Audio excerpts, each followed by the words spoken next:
cut the kids' allowance and halt the 401k contributions.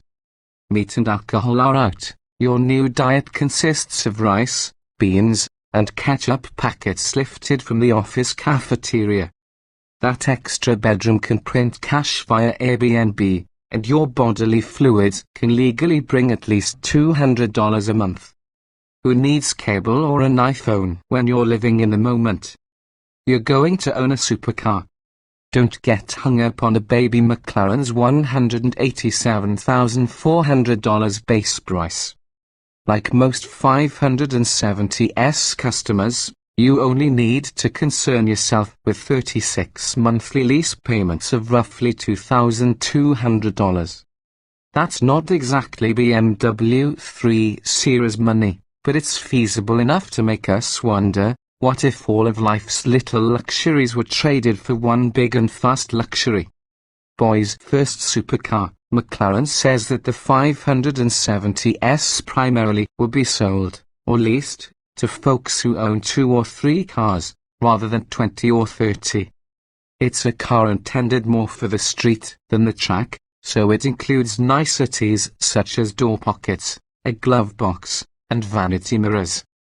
An optional front axle lifter helps clear speed bumps while the electric steering column adjuster flies in the face of McLaren's fastidious weight-saving efforts. The brand's core DNA is preserved with the carbon fiber tub, 7-speed dual-clutch automatic transmission, and twin-turbo 3.8-litre V8 common to the P1 and the 650S. To drive a distinction between its pricier offerings, McLaren emphasizes that the 570S is a sports car, but those dihedral doors don't lie. This is a starter supercar in the same vein as the Audi R8 and the upcoming Acura NSX. Of course, sacrifices must be made to price a McLaren like a modest Midwestern home. Most of the 570S's body panels are fashioned from aluminium rather than carbon fiber, and there are no active aerodynamic tricks. These are reasonable concessions, but it's too bad that the budget didn't allow for McLaren's proactive chassis control, which replaces the anti-roll bars with a high-pressure hydraulic connection between the dampers. In the 650S, that system delivers almost baffling magic carpet ride quality in concert with remarkable handling. The 570S employs less exotic adaptive dampers with conventional anti-roll bars. It still stakes out a nice middle ground between soft and brutal, but it does so with less bandwidth than its 650S big brother. The cornering isn't quite as flat, the ride isn't nearly as supple, and the differences among normal, sport, and track modes aren't as palpable. Calm, cool, and too collected, around the Algarve International Circuit in southern Portugal, the 570S floats over blind crests and tucks into hairpins with a preternatural calm. It breaks downhill with its tail faithfully following the nose and tackles triple-digit speeds with all the drama of a highway cruise. Yet at corner exit, the 562 horsepower car repeatedly antagonized us by being too docile. With the steering wheel pointed straight and our foot flat to the floor, the 570S pattered away from corners at a minivan's pace until, 1, 2, 3 seconds later, our aggravation growing, it suddenly became an explosion of power and speed. This is not turbo lag. McLaren's small displacement V8 conceals its turbochargers in a smooth, linear surge that extends beyond 8,000 revolutions per minute. Calling the 570S, with its 562 horsepower and 443 lb-ft of torque, the least powerful McLaren is akin to calling a rattlesnake the least deadly viper. A less powerful McLaren, the 540C, due in early 2016, is not destined for the US. McLaren's 7-speed dual-clutch gearbox swaps cogs fast enough to make Porsche's seemingly perfect PDK appear flawed.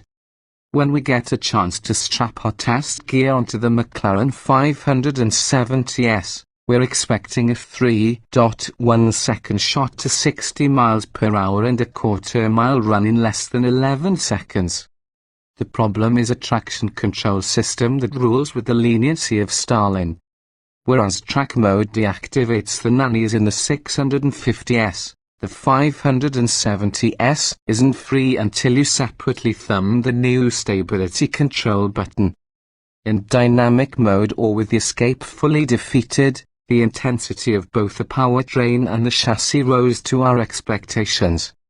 Looser and more rambunctious, the 570S masked its penchant for understeer with easy, graceful power oversteer on corner exit and full thrust on the straights. Even shod in optional Billy P0 coursers, the 570S doesn't feel like a car with phenomenal grip, and we're okay with that.